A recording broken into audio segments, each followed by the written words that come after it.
Good morning, students. Welcome to online class. So, I hope all are well with your family members. So, let's start lesson number 10, respiration in organisms.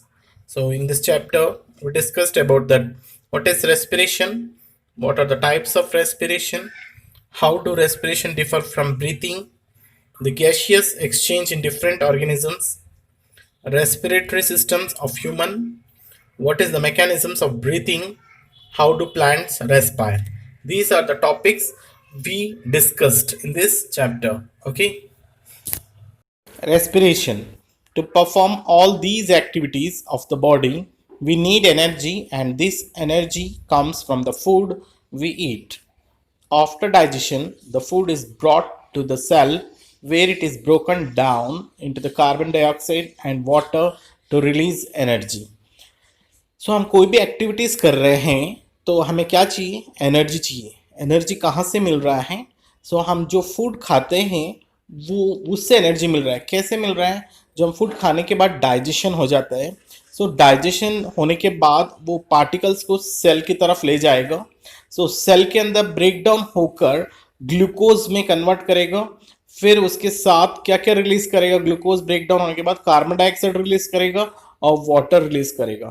सो जैसे ही glucose भी क्या करेगा? Break down होके energy में convert कर देगा.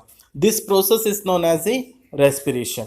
Okay, so respiration में two steps होता है. फर्स्ट है ब्रीथिंग, सेकेंड है सेल्यूलर रेस्पिरेशन. So breathing देखना, this is also called external respiration in which organisms breathe in oxygen and breathe out carbon dioxide. So breathing क्या होता है? एक external respiration होता है. इसके अंदर हम ऑक्सीजन अंदर लेते हैं, कार्बन डाइऑक्साइड रिलीज करते हैं बाहर. ओके, सो इसको हम बोलते हैं ब्रीथिंग डेफिनेशन. ओके, सेकेंड देखना cellular respiration. This is also called internal respiration in which food is broken down into carbon dioxide and water in the presence of oxygen and releases large amount of energy. Since this process occurs in the cell, this is called cellular respiration. So ये देखो, इसको internal respiration बोलते हैं. Internal यानी अंदर ही body के अंदर process होता है. जो हम फूड खाते हैं वो फूड को ब्रेक डाउन करके कार्बन डाइऑक्साइड वाटर रिलीज करेगा. किसके प्रेजेंस में? ऑक्सीजन के प्रेजेंस में. सो रिलीज करने के बाद उसके साथ साथ और क्या रिलीज करेगा? A large amount of energy, बहुत अमाउंट ऑफ एनर्जी में रिलीज करेगा. ये प्रोसेस होता है जो सेल के अंदर.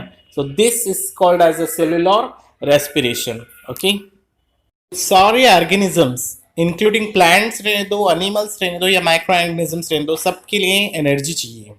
सो कुछ ऑर्गेनिज्म से रेस्पायर करता है in the absence of oxygen, यानी उनको ऑक्सीजन नहीं चाहिए. सो इसको depending on the presence and absence of oxygen respiration into two types.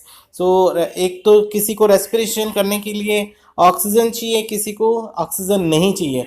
सो इस बेसिस के ऊपर दो टाइप्स किया गया है. First is aerobic respiration. So aerobic respiration क्या होता है देखेंगे. When breakdown of food takes place in the presence of oxygen, carbon dioxide and water are formed with the release of oxygen. This type of respiration is called aerobic respiration. इसमें क्या होता है? Glucose breakdown होता है in the presence of oxygen में ही हो सकता है एरोबिक रेस्पिरेशन में. उसके साथ क्या रिलीज करेगा? कार्बन डाइऑक्साइड रिलीज करेगा, वाटर और एनर्जी रिलीज करेगा. तो ऐसे जो रेस्पिरेशन टाइप होता है वो एरोबिक रेस्पिरेशन है. सो इक्वेशन टाइप में दिया देखो, ग्लूकोज एरो मार्क के ऊपर with the use of oxygen, यानी कंपलसरी प्रेजेंस होना चाहिए ऑक्सीजन. सो क्या रिलीज करेगा? कार्बन डाइऑक्साइड रिलीज करेगा, वाटर रिलीज करेगा और एनर्जी. इसमें से बहुत सारे ऑर्गेनिज्म से एरोबिक रेस्पिरेशन ही होता है. फिर ओके, अब देखेंगे हम एनारोबिक रेस्पिरेशन और दूसरा टाइप है जो एनारोबिक रेस्पिरेशन में क्या होता है. सो कुछ ऑर्गेनिजम्स होता है जैसे ईस्ट. तो ये क्या होता है? फूड को ब्रेक डाउन होता है in the absence of oxygen और एनर्जी को small amount of energy release करेगा फिर. ओके, सो इस ऐसे टाइप ऑफ रेस्पिरेशन को हम बोलते हैं एनारोबिक रेस्पिरेशन. सो कुछ ऑर्गेनिज्म से लैक ऑफ ऑक्सीजन भी हो सकता है, यानी ऑक्सीजन की कमी से भी ब्रेक डाउन कर लेता है ग्लूकोज को. उनमें क्या प्रोडक्ट फॉर्मेशन होता है? Alcohol and carbon dioxide. Okay, so equation देखना, ग्लूकोज है in the absence of oxygen है, सो क्या क्या फॉर्मेशन कर सकता है, alcohol plus carbon dioxide and small amount of energy. Okay, अब देखेंगे differentiate between aerobic respiration and anaerobic respiration. तो एरोबिक रेस्पिरेशन में क्या होता है, it takes place in the presence of oxygen, और एनारोबिक में it takes place in absence of oxygen. Second point, aerobic में glucose is completely oxidise to form carbon dioxide and water, यानी glucose completely oxidise हो जाता है, यानी oxygen पूरी तरह से मिल जाता है तो ग्लूकोज फॉर्मेशन करता है और कार्बन डाइऑक्साइड और वाटर को रिलीज करता है। फिर एनारोबिक रेस्पिरेशन में ग्लूकोज इज पार्शियली ऑक्सीडाइज, इसमें ऑक्सीडाइज होता है जो ग्लूकोज पार्शियली यानी आधा, और अल्कोहल प्रोडक्ट फॉर्मेशन करेगा और carbon dioxide. This release more energy, aerobic में मोर एनर्जी रिलीज करता है, एनारोबिक में लेस एनर्जी रिलीज करता है। फोर्थ पॉइंट देखना, both the cytoplasm and mitochondria involve in this respiration. इनमें एरोबिक में साइटोप्लाज्म और माइटोकॉन्ड्रिया दोनों भी इन्वॉल्व होता है, और इसमें एनारोबिक में it takes place only in cytoplasm, ये सिर्फ साइटोप्लाज्म में ही प्रोसेस होता है। ओके, सो एनारोबिक रेस्पिरेशन में माइक्रोऑर्गेनिज्म्स में नहीं होता है, हमारे बॉडी के अंदर भी होता है। कब होता है, जब हम हैवी एक्सरसाइज कर रहे हैं या फास्ट रनिंग कर रहे हैं, तो तब हमारे बॉडी में ज़्यादा एनर्जी चाहिए, फिर जो ज़्यादा एनर्जी के लिए ज़्यादा ऑक्सीजन सप्लाई होना चाहिए, लेकिन हमारे बॉडी में ज़्यादा ऑक्सीजन सप्लाई नहीं होने के कारण लिमिटेड हो जाता है, यानी लैक हो जाता है, ऑक्सीजन की कमी हो जाता है। तो तब क्या होता है, फिर मजल्स क्या हो जाता है, हमारा क्रम्प्स होने लग जाता है। सो क्योंकि डिमांड ऑफ एनर्जी ज़्यादा चाहिए लेकिन मिल नहीं रहा है, तो क्रम्प्स होने लग जाता है। तब ग्लूकोज क्या हो जाता है, कन्वर्ट होकर लैक्टिक एसिड में कन्वर्ट कर देता है और small amount of energy release करता है फिर। ओके, सो इक्वेशन दिया है देखो, ग्लूकोज एरो मार्क के ऊपर दिया देखो, during heavy exercise in the absence of oxygen, यानी जब हैवी एक्सरसाइज करते हैं ना, जब हमारे बॉडी के अंदर लॉट ऑफ एनर्जी चाहिए लेकिन इतना ऑक्सीजन पहुंचाता नहीं है, इसीलिए वो क्या हो जाएगा, लैक ऑफ ऑक्सीजन हो जाता है, कमी हो जाते हैं ऑक्सीजन। तब क्या प्रोड्यूस करता है प्रोडक्ट, लैक्टिक एसिड और है small amount of energy produce करता है। ओके, ब्रीथिंग इन एनिमल्स, देखो डिफरेंट एनिमल्स कैसे कैसे ब्रीथिंग करते हैं बता रहे हैं फिर। सबसे पहले यूनिसेलुलर ऑर्गेनिजम्स देखेंगे। यूनिसेलुलर यानी सिंगल सेल ऑर्गेनिज्म है, लाइक अमीबा, पैरामीशियम है, ये एक्सचेंज करते हैं गैसेस को, किस प्रोसेस के थ्रू, डिफ्यूजन प्रोसेस के थ्रू बॉडी की सरफेस में एक्सचेंज कर लेते हैं गैसेस को फिर। ओके, सेकेंड देखो, अर्थवॉर्म है, लीचस है, फ्रॉग है। अर्थवॉर्म केंचुए, ओके, लीचस यानी जोंक, फ्रॉग मेंढक है। ये सारा कैसे रेस्पिरेशन करते हैं, ये मॉइस्ट स्किन होता है इनके बॉडी के अंदर, चिकने चिकने जो स्किन होता है उसके थ्रू वो एक्सचेंज कर लेते हैं गैसेस में। इनकी कोई भी नोज वगैरह नहीं होता है, ऑर्गन्स कोई भी नहीं होता है, जस्ट ये अपना बॉडी का जो सरफेस होता है तो उसके थ्रू एक्सचेंज करते रहते हैं फिर। ओके, सो नेक्स्ट है इंसेक्ट्स है, जैसे कॉकरोचेस है, ग्रास होपर्स हैं। सो ये हैं, इनके अंदर स्मॉल पोर्स होते हैं, छोटे छोटे पोर्स, छोटे होल्स होते हैं। सो लैटरल साइड में, साइड में, बॉडी के साइड में, तो उस पोर्स को हम बोलते हैं स्पिराकल्स। सो ये स्पिराकल्स होता है ना, उसके थ्रू एक्सचेंज करते हैं गैसेस को, ऑक्सीजन लेते हैं, कार्बन डाइऑक्साइड को रिलीज करता है फिर। ओके, सो इंसेक्ट्स में भी देखो network tube, air tube called trachea होता है, that also helps in exchange of gases है। So oxygen rich air rushes through spiracles into trachea tube and diffuses into the body tissues. Now this oxygen rich air reaches to every cells of the body. So ये देखो आपको diagram में भी दिखाई दे रहा है कि ये इंसेक्ट्स बता रहे हैं, जो ये इनके बॉडी में जो स्पिराकल्स होता है उसके बाद ट्रैकिया में चले जाता है, ट्रैकिया में जब टिश्यू के अंदर चले जाता है डिफ्यूजर्स होता है। डिफ्यूजर्स मीन्स ये जो एक्सचेंज ऑफ गैसेस होता है, so from higher concentration to that lower concentration में, तो वो इस तरह से ये ब्रीथिंग करते हैं सारे जो इंसेक्ट से, ये ऑर्गेनिजम्स, दूसरे ऑर्गेनिज्म से। ओके, इन एक्वेटिक ऑर्गेनिजम्स जैसे फिश है और टैडपोल्स हैं, इनमें ऑर्गन होता है जो गिल्स होता है। ओके, इस गिल्स के थ्रू ये ब्रीथिंग करते हैं। और टेरेस्ट्रियल एनिमल्स होता है, जैसे टेरेस्ट्रियल एनिमल्स मीन्स जो जमीन में रहने वाले जो बड़े बड़े ऑर्गेनिजम्स, उनमें जो ऑर्गन्स होता है, जो लंग्स होते हैं, फिर ये जैसे वेल्स और डॉल्फिन्स भी पानी के अंदर रहता है, लेकिन इनके बॉडी के अंदर लंग्स होता है, ना कि गिल्स होता है। फिर ये भी ऑक्सीजन ले लेता है, ऑक्सीजन लेने के बाद पानी के अंदर चले जाते हैं, फिर वापस कार्बन डाइऑक्साइड को रिलीज करने के लिए बाहर आते हैं। और इनके जो हेड के पास क्या होता है, एक ब्लो होल होता है, तो वो ब्लो होल से वो कार्बन डाइऑक्साइड को बाहर आके रिलीज कर देता है, फिर वेल्स और डॉल्फिन। ओके, सो ये पानी में रहते हैं, लेकिन इनके बॉडी के अंदर लंग्स होता है, और फिश है वगैरह उसमें गिल्स होता है, और बड़े बड़े ऑर्गेनिजम्स में, टेरेस्ट्रियल ऑर्गेनिजम्स में लंग्स होता है फिर। Okay, let's see the differentiate between breathing and respiration. First point है breathing में, it is a physical process. Okay, physical process है, और इसमें क्या होता है breathing में, only exchange of gases takes place. सिर्फ एक्सचेंज होता है, यानी ऑक्सीजन को लेते हैं, कार्बन डाइऑक्साइड को रिलीज कर रहे हैं। और रेस्पिरेशन में क्या होता है, so it is a biochemical process होता है फिर, और इसमें क्या होता है, फूड को ब्रेक डाउन करके एनर्जी को रिलीज करता है फिर। ओके, सेकेंड पॉइंट देखना, इसको हम एक्सटर्नल रेस्पिरेशन बोलते हैं ब्रीथिंग को, और रेस्पिरेशन को हम इंटरनल रेस्पिरेशन बोलते हैं। क्यों internal respiration means that respiration takes place inside our body. Okay, तो इसीलिए इंटरनल रेस्पिरेशन बोलते हैं हम। और थर्ड पॉइंट है ब्रीथिंग में enzymes are not involve. So breathing में एंजाइम्स इन्वॉल्व नहीं होता है, और रेस्पिरेशन में एंजाइम्स इन्वॉल्व होता है।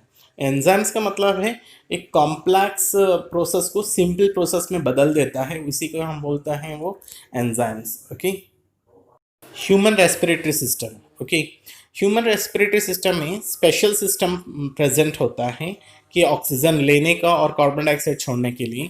सो इसकी को हम बोलते हैं respiratory system. So main organs क्या क्या प्रेजेंट होता है रेस्पिरेटरी सिस्टम में, सो फर्स्ट है नेसल कैविटी, सेकंड है ट्रैकिया, थर्ड है ब्रोंकाई, फोर्थ है लंग्स।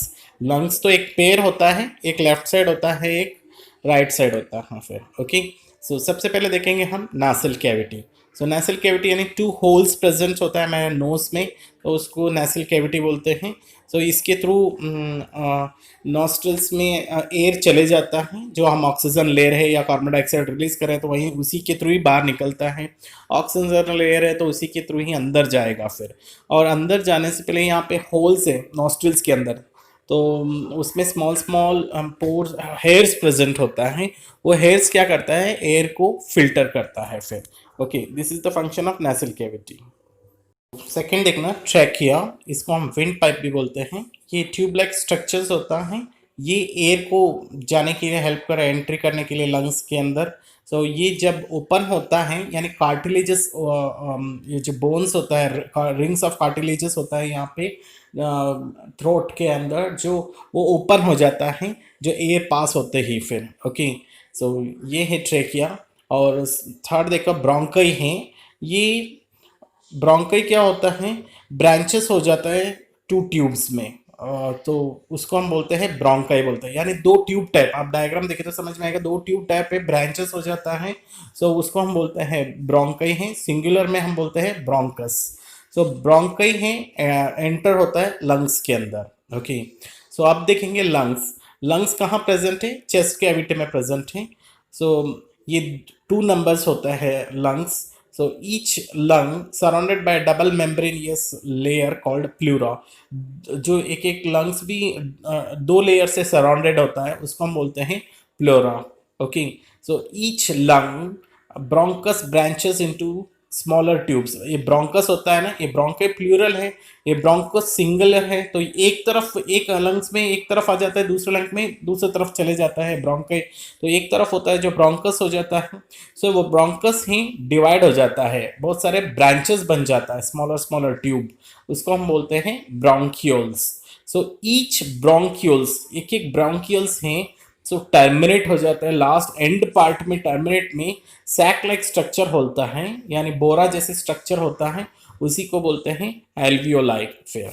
ओके, सो इसके थ्रू वापस चले जाते हैं ऑक्सीजन ब्लड के अंदर, फिर बॉडी में सेल्स में चले जाता है, ऐसे के ऐसे वापस बाहर आता है एल्वियोलाई के थ्रू आएगा, फिर ब्रोंक्यूल्स में आएगा, फिर ब्रोंकाई में आएगा, फिर ट्रैकिया, फिर नेसल पैसेज के थ्रू बाहर निकल जाएगा फिर। Okay, this is about that human respiratory system. जब एक्सेलेशन करते हैं यानी कार्बन डाइऑक्साइड को बाहर निकाल रहे हैं, हमारे रिब्स क्या होता है, ये जो रिब्स इनवर्ड्स चले जाता है, अंदर चले जाता है और डाउनवर्ड्स हो जाता है, फिर अंदर जाके डाउनवर्ड्स नीचे आ जाता है। और डायाफ्राम क्या होता है, मूव्स अपवर्ड्स। ओके, डायाफ्राम क्या हो जाता है, ऊपर आ जाता है फिर। So this reduces the size of the chest cavity. Chest cavity क्या हो जाता है, कम हो जाता है फिर। So the air pressure increases in the lungs while atmosphere pressure decreases and the air is pushed out of the lungs. जब air pressure increase हो जाता है lungs के अंदर, so atmosphere pressure क्या होता है, हमारे सिर के ऊपर सारे बॉडी के चारों atmosphere pressure होता है वो डिक्रीज हो जाता है। so इस तरह से एयर बाहर lungs के थ्रू बाहर निकल जाता है फिर। ओके, जो आपको डायग्राम में दिख रहा है, देखो मेन इंपॉर्टेंट है ये, वेरी इंपॉर्टेंट क्वेश्चन है। एक्सेलेशन टाइम में रिब्स अंदर चले जाता है, नीचे आ जाता है, और डायाफ्राम क्या हो जाता है, अपवर्ड आ जाता है, और चेस्ट कैविटी क्या हो जाता है, रिड्यूस हो जाता है। ये इंपॉर्टेंट है, डायग्राम देखो इजीली समझ में आ जाएगा फिर। इनहेलेशन होता है यानी ऑक्सीजन लेता है, रिब्स का मूवमेंट कैसे होता है, आउटवर्ड्स आ जाता है और अपवर्ड्स हो जाता है फिर, यानी ऊपर आ जाता है आउटसाइड में।